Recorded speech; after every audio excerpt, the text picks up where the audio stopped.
पवित्र बंधन। लेखिका मिनी सिंह। मुक्ता उठो, 7 बज गए और अभी तक तुम सोई हुई हो।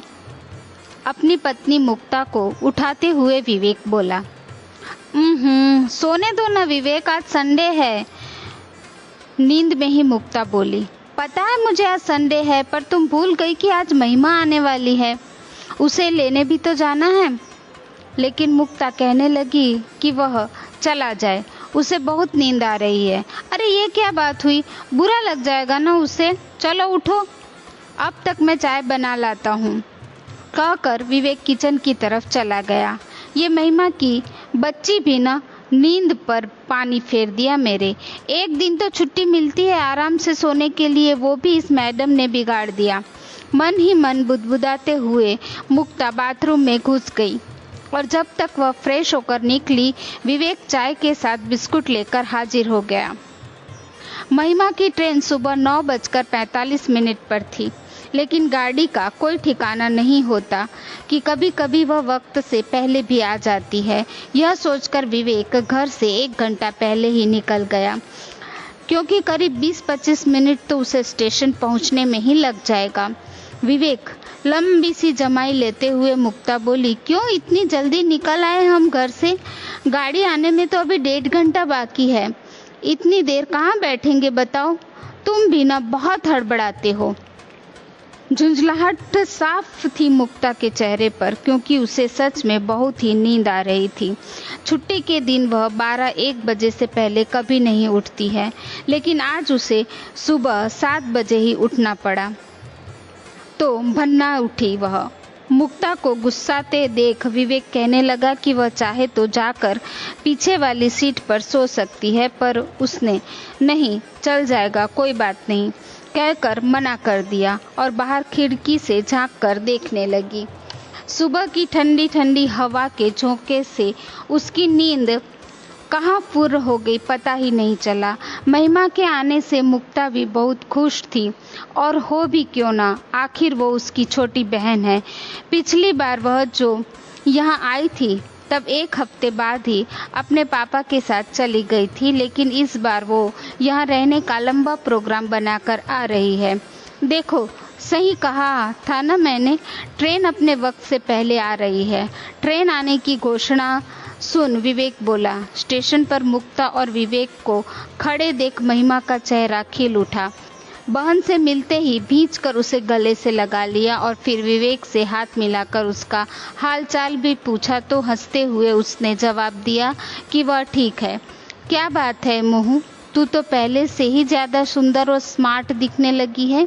बहन के गालों को प्यार से थपथपाती हुई मुक्ता बोली।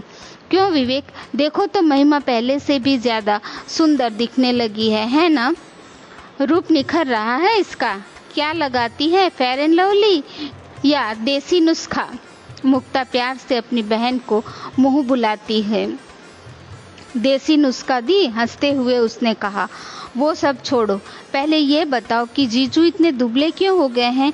क्या आप इन्हें ठीक से खिलाती पिलाती नहीं हो? महिमा ने बहन को उलाहना दिया तो विवेक को भी मौका मिल गया। हाँ, सच कह रही है महिमा, तुम्हारी दीदी बिल्कुल भी मेरा ध्यान नहीं रखती, तभी तो देखो कितना दुबला पतला बेचारा सा हो गया हूँ मैं।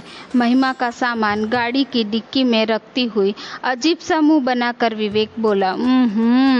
मैं कुछ खिलाती पिलाती नहीं, पर अब तू आ गई है ना, तो तू खिला पिलाकर खूब बना बना कर अपने जीजू को खिलाना, हंसती हुई मुक्ता बोली। फिर पूरे रास्ते वह पटना और वहाँ के लोगों के बारे में बताती रही, वह भी कि उसके भैया का प्रमोशन हो गया है और अब वह वहीं पटना आ गए हैं। ये तो बड़ी अच्छी बात है, पापा की देखभाल अच्छे से हो पाएगी अब।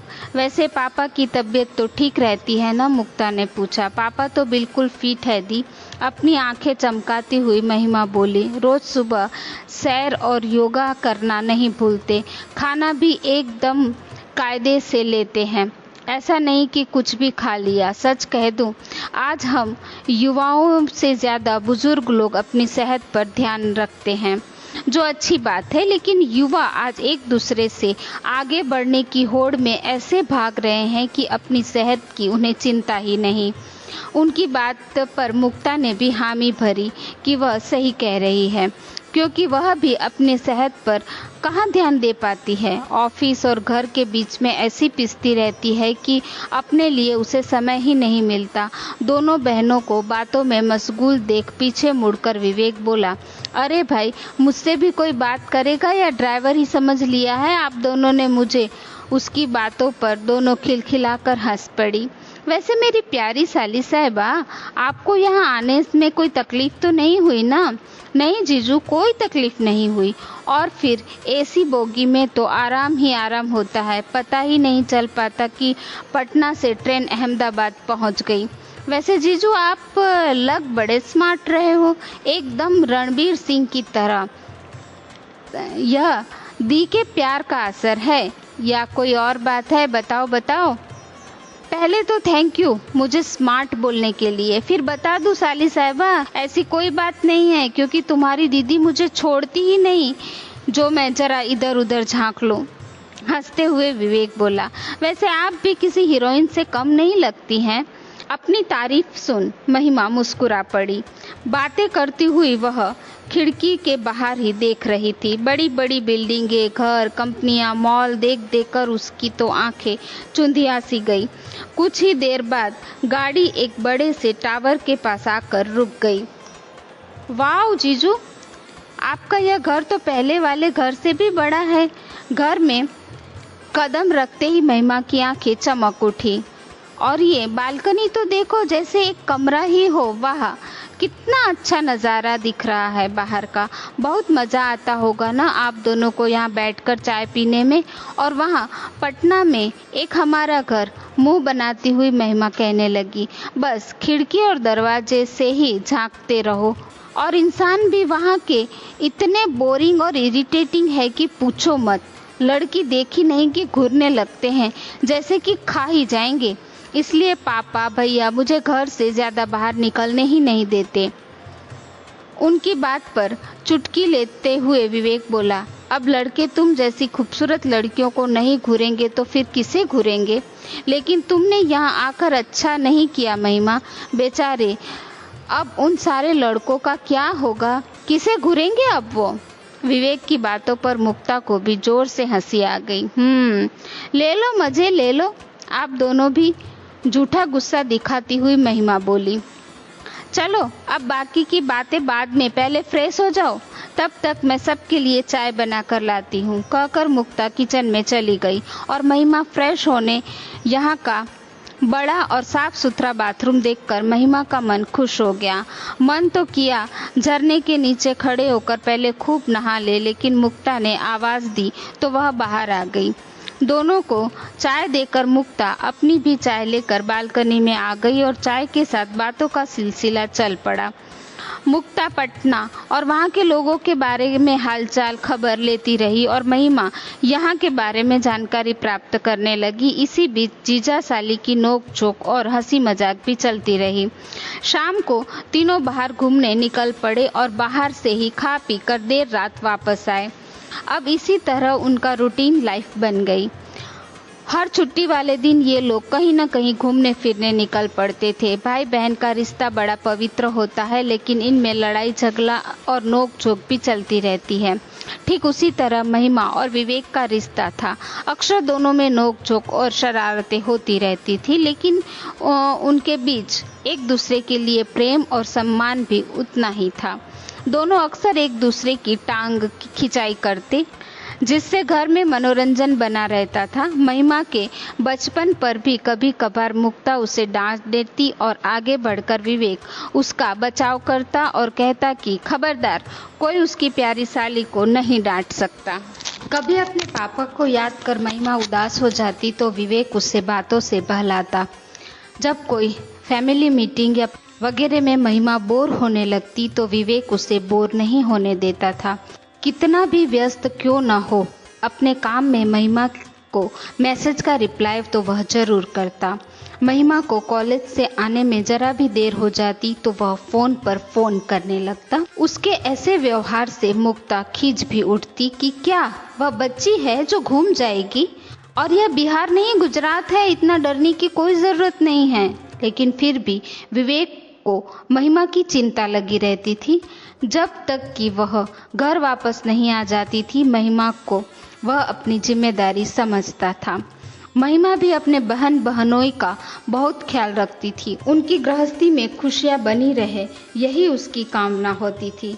कभी किसी बात पर विवेक और मुक्ता में कहासुनी हो जाती और दोनों एक दूसरे से बात करना बंद कर देते, तब महिमा ही दोनों के बीच सुलह करवाती, वरना तो इसके बीच कई कई दिनों तक बातचीत बंद रहती थी। जानती थी महिमा गलती उसकी बहन की ही होती है ज्यादातर, फिर भी वह झुकने को तैयार नहीं होती। जिद्दी है एक नंबर की शुरू से ही। मुक्ता जितनी गुस्सैल स्वभाव की है, विवेक उतना ही सरल और शांत स्वभाव का इंसान है। तभी तो महिमा अपना कोई भी सीक्रेट बहन को न बताकर विवेक को ही बताती है। अपने दोस्तों के साथ फिल्म देखने जाना हो या कहीं घूमने, वह विवेक को बताकर ही जाती है। विवेक भी उसके सीक्रेट को सीक्रेट ही रखता है, लेकिन चेताता जरूर है कि वह अपना ख्याल रखे। जमाना ठीक नहीं है, इसलिए किसी पर भी ज़्यादा भरोसा न करे। वक्त के साथ घर आ जाया करे। वह हमेशा महिमा का हौसला बढ़ाता और उसकी पढ़ाई की तारीफ करते हुए उसे आगे बढ़ने की प्रेरणा देता। महिमा विवेक से अपने दिल की बात खुलकर कह पाती थी, कोई संकोच नहीं होता था उससे, लेकिन बहन से कुछ कहते उसकी रूह कांपती थी। दरअसल महिमा ग्रेजुएशन के बाद MBA करना चाहती थी, मगर उसके पापा इस बात के लिए राजी नहीं हो रहे थे। वह तो अब महिमा की शादी करने की सोच रहे थे। महिमा की माँ नहीं थी, इसलिए उसके पापा अपने जीते जी महिमा का ब्याह कर अपनी जिम्मेदारी से मुक्त हो जाना चाहते थे, मगर महिमा अभी आगे पढ़ाई जारी रखना चाहती थी और इस बात के लिए अक्सर बाप बेटी में टंटा होता रहता था। उनका कहना था शादी के बाद जो करना है करे। वह तो अपनी बड़ी बेटी मुक्ता के बारे में भी ऐसी ही राय रखते थे कि लड़कियां नौकरी नहीं कर सकती, उनका काम तो घर व बच्चे संभालना होता है। लेकिन शादी के बाद विवेक ने मुक्ता को आज़ादी दी कि वह जो चाहे कर सकती है। चलो, मुक्ता को विवेक जैसा सुलझा हुआ पति मिल गया, लेकिन महिमा के साथ ऐसा नहीं हुआ पाया तो। और अब पहले जैसा जमाना भी तो नहीं रहा। आज औरत और मर्द कंधे से कंधा मिलाकर चल रहे हैं, दोनों मिलकर अपनी गृहस्थी की गाड़ी आगे बढ़ा रहे हैं। यही बात अब विवेक ने महिमा के पापा को यानी अपने ससुर को समझाया तो वह मान गए और महिमा को आगे पढ़ाई करने की अनुमति दे दी। विवेक ने यह भी कहा कि वह चिंता न करे, क्योंकि अब महिमा उसकी जिम्मेदारी है। यहाँ आने के कुछ वक्त बाद ही महिमा का एडमिशन अहमदाबाद के एक अच्छे कॉलेज में हो गया। सुबह को वह अपनी बहन मुक्ता के साथ ही कॉलेज के लिए निकल जाती और शाम को उधर से ऑटो या कैब से घर आ जाती, लेकिन फिर रास्ता समझ आने के बाद खुद ही स्कूटी से कॉलेज आने जाने लगी। मुक्ता को तो सुबह उठने की आदत नहीं थी, इसलिए विवेक को अकेले ही वॉक पर जाना पड़ता था। लेकिन महिमा जब से यहाँ आई है, विवेक को एक कंपनी मिल गई थी। दोनों सुबह वॉक पर निकल जाते और गप्पे मारते हुए उधर से दूध, सब्जियां वगैरह लेकर वापस आते। आने के बाद दोनों मिलकर चाय नाश्ता बनाते, तब जाकर मुक्ता उठती थी। तू तो और फिट हो गई है वॉक कर करके, चाय का घूंट भरती हुई मुक्ता बोली। अच्छा है, विवेक को भी कंपनी मिल गई है, वह मुस्कुराई। मैं तो कहती हूँ आप भी वॉक पर चला करो, अच्छा लगेगा। ब्रेड का टुकड़ा मुंह में डालती हुई महिमा बोली तो हंसते हुए विवेक बोला कि यह कभी नहीं हो सकता, क्योंकि उसकी दीदी की नींद उसे ज्यादा प्यारी है। ऐसी बात नहीं है, कल से दी हमारे साथ चलेगी। क्यों दी, चलोगी ना?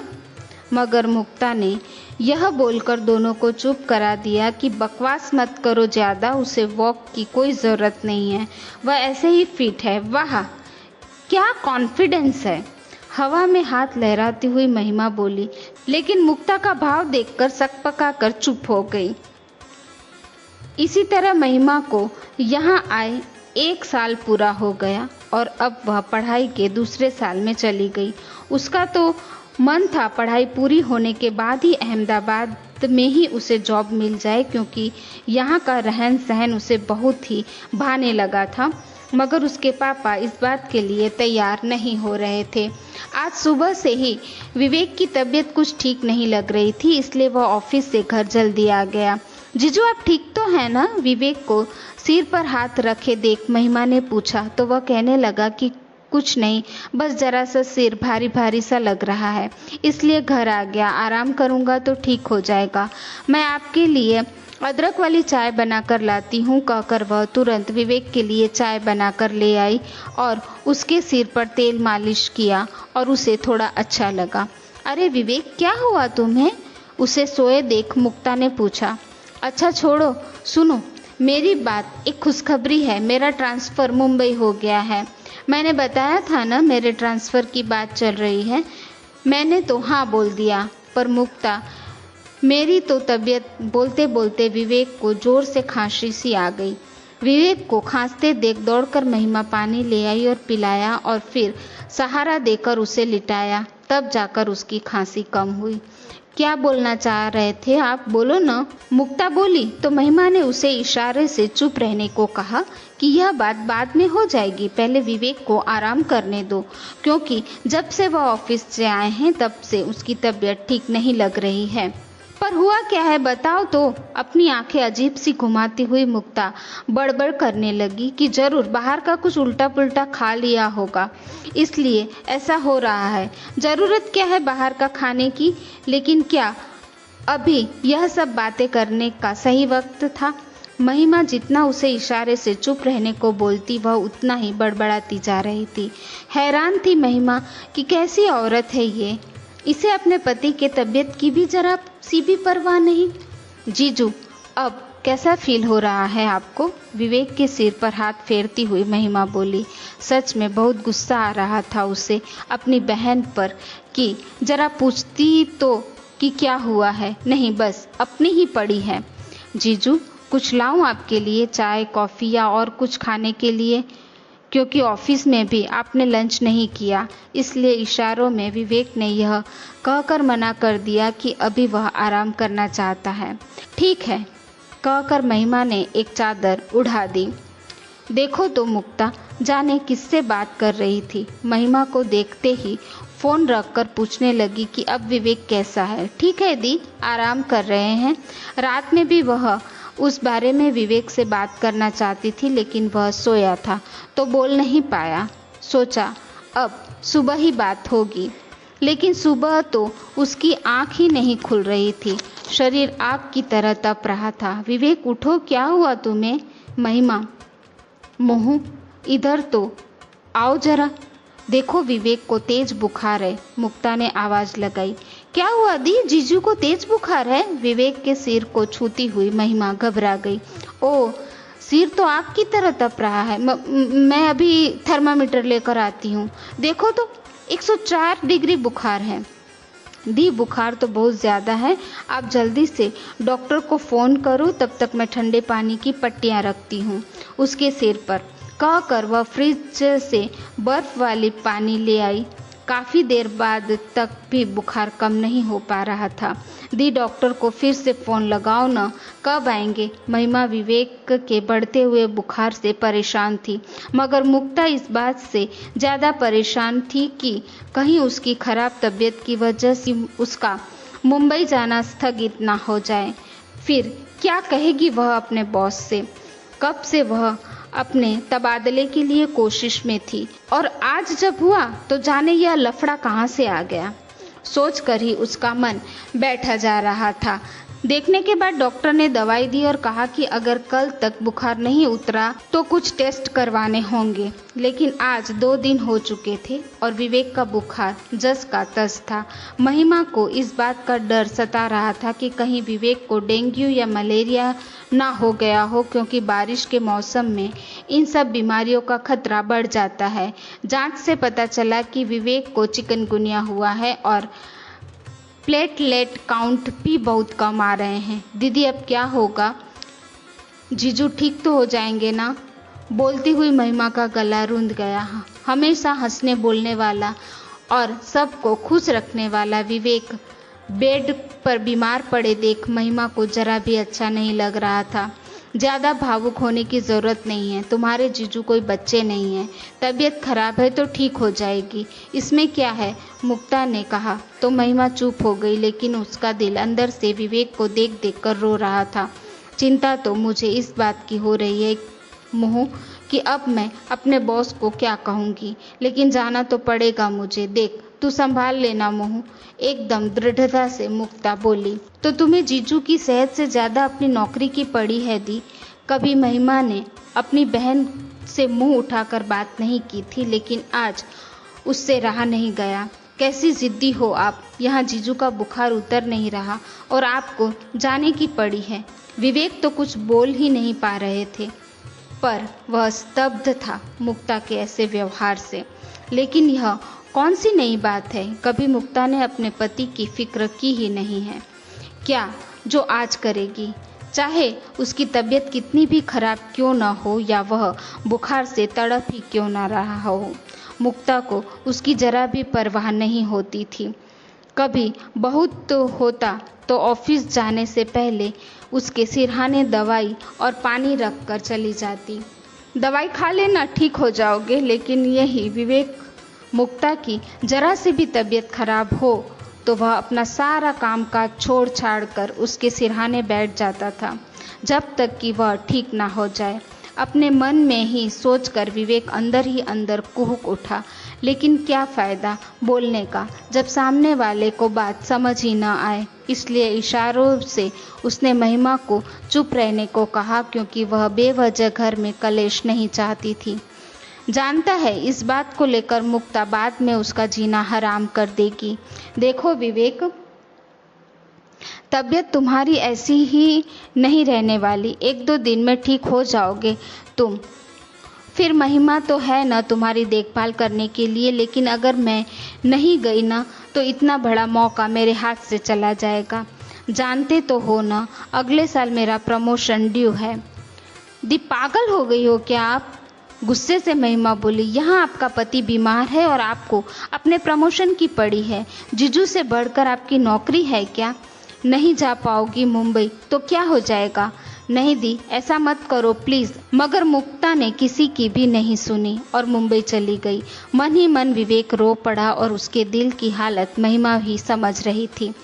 पर क्या कहती, वह भी तो उसकी बहन थी। लेकिन कोई इंसान इतना पत्थर दिल कैसे हो सकता है, सोचकर वह हैरान थी। कितना रोका उसने, हाथ पैर भी जोड़े, पर मुक्ता नहीं मानी और चली गई। आज 5 दिन के बाद भी विवेक की तबीयत में कोई खास फर्क नहीं आया। अब भी बुखार कभी 102 तो कभी 105 चल रहा था। ऊपर से हाथ पैर की हड्डियों में भयंकर दर्द के कारण वह कराह उठता था। सुबह के समय ज़्यादा दर्द महसूस होता था, लेकिन महिमा दिन रात एक कर विवेक की सेवा में लगी रहती थी। दवाई और महिमा की सेवा के कारण धीरे धीरे विवेक की तबीयत में सुधार होने लगा। शरीर से कमजोरी अभी बनी हुई थी, ज़्यादा चलना फिरना तो थक जाता, पर फिलहाल ठीक था। और महिमा के वक्त वक्त पर जूस फल वगैरह देते रहने से उसकी वह कमजोरी भी गायब हो गई थी। धीरे धीरे वह पूरी तरह से स्वस्थ हो चुका था। विवेक की तबीयत की वजह से उसका कॉलेज जाना भी रुक गया था और इस बात का विवेक को भी बुरा लग रहा था। बस मेरी प्यारी साली साहिबा, अब मैं बिल्कुल ठीक हूँ और तंदुरुस्त भी हूँ। अब मैं अपना ख्याल खुद रख सकता हूँ, इसलिए प्लीज़ अब आप अपने कॉलेज के लिए रवाना हो जाएं। नहीं, कोई बहाना नहीं, मैंने कहा ना, अब मैं बिल्कुल ठीक हूँ और कल से मैं भी अपनी ऑफिस ज्वाइन कर रही हूँ। किचन का काम अपने हाथों में लेते हुए विवेक बोला। कहती रही महिमा कि अभी वह कमज़ोर है तो उन्हें अभी आराम की ज़रूरत है, मगर विवेक ने उसकी एक न सुनी और घर के कामों में लगा रहा। वैसे तुम्हारी वो दोस्त बड़ी प्यारी है, क्या नाम है उसका? सब्जियां काटते काटते विवेक रुक गया। हाँ, याद आया, पूर्णिमा नाम है ना उसका? पूर्णिमा ही नाम है उसका। क्यों भाई, बड़ा नाम जाना जा रहा है उस लड़की का, इरादा क्या है? वकील है मैडम, लगा देगी IPC 354, फिर पता चलेगा समझे मेरे प्यारे जीजू, झूठ मूठ का गुस्सा दिखाती हुई महिमा बोली। विवेक कहने लगा कि वह तो बस यूं ही पूछ रहा था। अच्छा, यूं ही पूछ रहे थे? दी को फोन लगाऊं क्या? अरे नहीं, माफ कर दो भाई, अपना कान पकड़ते हुए विवेक बोला तो महिमा को हंसी आ गई। तभी कॉल बेल की आवाज से दोनों बातों से हटकर उधर देखने लगे। अभी कौन आ गया? लेकिन जब दरवाजे पर मुक्ता को खड़ा देखा तो वह खुशी से उछल पड़ी। महिमा, कौन आया है? पेपर वाला आया है तो कहना कल आए। विवेक बोल ही रहा था कि सामने मुक्ता आकर खड़ी हो गई। सामान सहित मुक्ता को देखकर विवेक भी हैरान हो गया। मुक्ता तुम? विवेक, मुझे माफ़ कर दो, मैं अपने स्वार्थ में यह भी भूल गई कि तुम यहाँ बीमार हो। मैंने बॉस से बोल दिया कि मुझे मुंबई नहीं जाना है, यहाँ ही फिर से मेरा तबादला करवा दे, वरना मैं नौकरी छोड़ दूंगी, बोलकर वह सिसक पड़ी। अब रोना धोना बंद करो और सुनो, मैं जा रही हूँ कॉलेज। अंदर से दरवाज़ा बंद कर लो, चुटकी लेती हुई महिमा बोलकर कॉलेज के लिए निकल गई। वह बहुत खुश थी कि उसकी दीदी वापस आ गई। फिर सब कुछ पहले की तरह हो गया। पहले की तरह तीनों हर छुट्टियों की शाम रंगीनियों का मज़ा लेने लगे। मौज मस्ती भी खूब होने लगी। लेकिन एक दिन फिर एक मुसीबत विवेक के सिर पर आ पड़ी। विवेक की गाड़ी से एक आदमी का एक्सीडेंट हो गया और उसने उसके खिलाफ पुलिस में केस कर दिया। अब क्या होगा महिमा? मेरा तो दिल घबरा रहा है, कांपते स्वर से मुक्ता बोली। अपने पति को लॉकअप में देखकर उसकी तो जान ही निकल रही थी। कुछ नहीं होगा, आप शांत रहिए, कोई बड़ा एक्सीडेंट नहीं हुआ है उसका, बस उसके सिर पर थोड़ी चोट आई है और उसका एक हाथ फ्रैक्चर हुआ है, पर बंदा ठीक है। और सबसे बड़ी बात तो गलती उस बंदे की थी जीजू की नहीं। गलत साइड से वह अपनी गाड़ी हाँक रहा था, जीजू नहीं। लेकिन यह बात अब मानने को तैयार नहीं है, जिद पर अड़ा है कि जीजू को सजा दिलवा कर ही रहेगा। लेकिन मैं भी कोई कम नहीं हूँ, कहकर महिमा ने अपनी दोस्त पूर्णिमा को, जो कि वकील है, उसे फ़ोन पर लगाया और सारी बात बताई। तो वह कहने लगी, अगर ऐसी बात है तो डरने की कोई ज़रूरत नहीं है। वह आदमी रॉन्ग साइड से आ रहा था, बस यह बात उसके मुंह से निकलवानी है और फिर खुद ब खुद अपना केस वापस ले लेगा। जब महिमा ने उस आदमी से बात की और प्यार से समझाया कि कुछ पैसे ले देकर मामला खत्म कर दे, तो वह अकड़ कर कहने लगा कि नहीं, वह अपना केस वापस नहीं लेगा, बल्कि इन गाड़ी वाले लोगों को सबक सिखाएगा। तो अपने आप को सेठ समझते हो? वह उन्हें बतलाएगा कि हम गरीब भी कोई कीड़े मकोड़े नहीं हैं जो कोई भी कुचल कर चला जाएगा। बहुत बोल चुके, समझे? प्यार से समझा रही हूँ तो बात समझ में नहीं आ रही है ना तुम्हारे? उसकी फालतू की बकवास सुनकर महिमा ने दहाड़ा तो वह एकदम सक्का पक्का सा रह गया। तुम्हें क्या लगता है हमें कुछ पता नहीं है? सब जानती हूँ मैं, बल्कि गलती उस इंसान की नहीं बल्कि तुम्हारी है। गलत तरीके से तुम साइकिल चला रहे थे और हाईवे कोई साइकिल चलाने की जगह नहीं है। देखो, सही में समझा रही हूँ, केस वापस ले लो, नहीं तो अगर यह साबित हो गया ना कि तुम गलत साइड से साइकिल चला रहे थे तो सजा उसे नहीं तुम्हें होगी और जुर्माना भरना पड़ेगा, सो अलग। पता है ना, हर जगह सीसीटीवी कैमरा लगा हुआ है, तो पता तो चल ही जाएगा कि गलत कौन है। फिर समझाते समझते ही रहना। महिमा के इतना कहते ही उसके तो पसीने छूट गए, क्योंकि गलत तो वही था, वही रॉन्ग साइड से अपनी साइकिल चला रहा था। परंतु जाकर उसने अपनी कंप्लेन वापस ले ली, यह बोलकर कि उसे कोई केस वेस नहीं करना, उसे कुछ नहीं हुआ है, वह ठीक है। ओ दी, पता है आपको उस इंसान को समझाने में मुझे कितनी एनर्जी वेस्ट करनी पड़ी, और यह सब हुआ मेरी दोस्त पूर्णिमा की वजह से। बोलते हुए उसने विवेक की तरफ देखा तो मुस्कुरा कर वह पीछे मुड़ गया। मुक्ता मन ही मन अपनी बहन का शुक्रिया करने लगी कि उसके कारण ही विवेक बच गया। एक बार नहीं बल्कि दो दो बार उसने विवेक की जान बचाई। जीजू, अब कंजूसी से काम नहीं चलेगा, आपको हमें एक बड़ी पार्टी देनी होगी, महिमा ने कहा।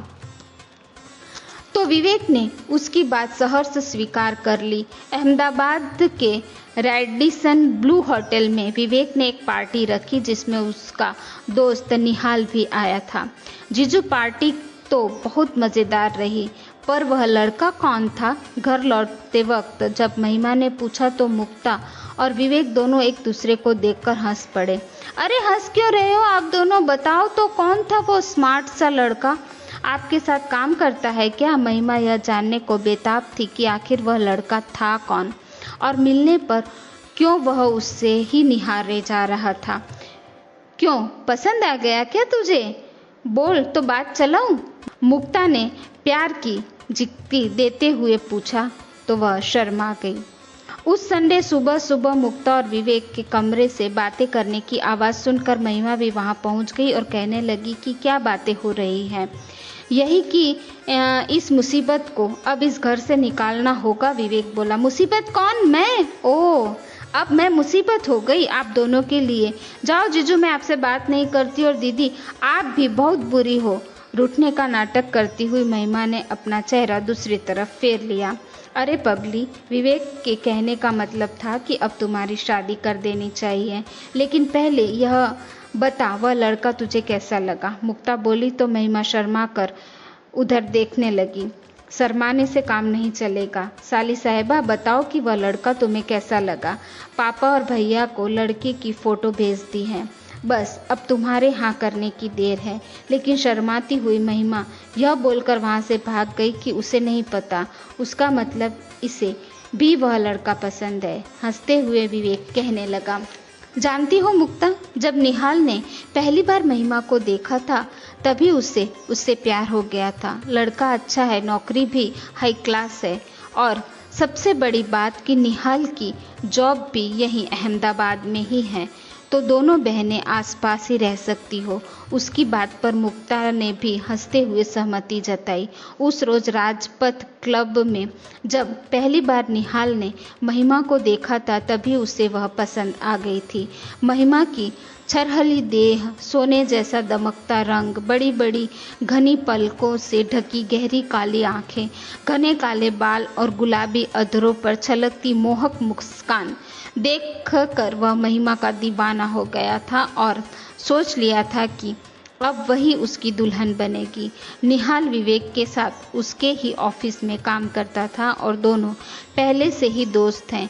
कई बार वह महिमा को देख चुका है पार्टी वगैरह में, पर महिमा उसे पहली बार मिली थी। उसे भी निहाल पहली नज़र में ही भा गया था। विवेक ने भी पहले ही सोच लिया था कि महिमा के लिए वह सिर्फ लड़का ही नहीं ढूंढेगा बल्कि एक भाई की तरह उसे विदा भी करेगा। लोग अक्सर जीजा साली के रिश्ते को गलत नज़रों से देखते हैं, लेकिन महिमा और विवेक का रिश्ता एक पवित्र बंधन था जिसे हर कोई नहीं समझ सकता।